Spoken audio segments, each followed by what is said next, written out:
future of their children.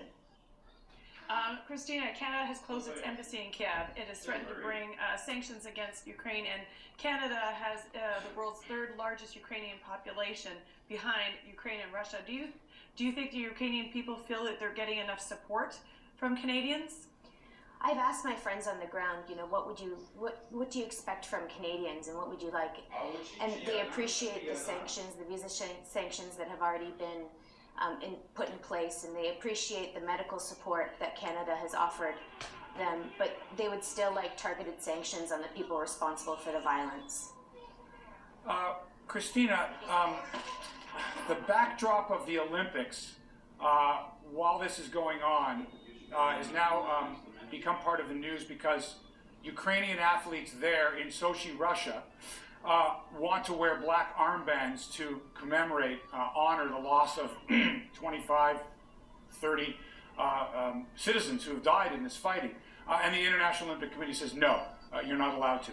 How must these people feel that they're away from home and they're watching this going on while trying to compete for their country, the pride of their country, and yet are not allowed to commemorate the dead?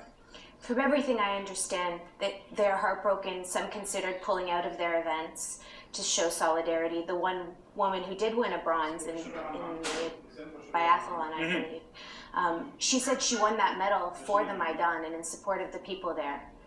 So these Olympians really, from what I see, are taking this all to heart, and I'm sure it makes it harder for them to compete. Do you think it's possible, and we've discussed this before, that someone who was so passionate about their country, if they were to go against the IOC and say, I don't care, I'm wearing this black armband, I need to do this, what do you think that would do for the Ukrainian people? Any support that they see internationally, anything that's getting into the media internationally, gives them more strength to fight their fight. And so an armband like that would show them that people care and people aren't afraid to speak out, just like they're not afraid to speak out on the streets. Christina, do you have family there still?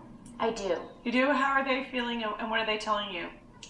I have a cousin who is on Maidan, and he's scared, but he's willing to stand there until the end, till they are able to live in a free democratic country where the government is not corrupt and that the government works for the people.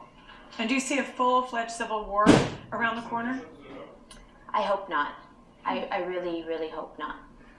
Christina Waller is a Ukrainian Canadian. She's a former resident of Kiev and part of the protest in Independence Square back in January.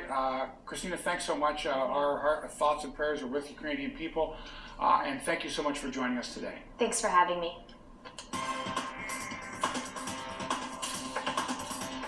When we come back,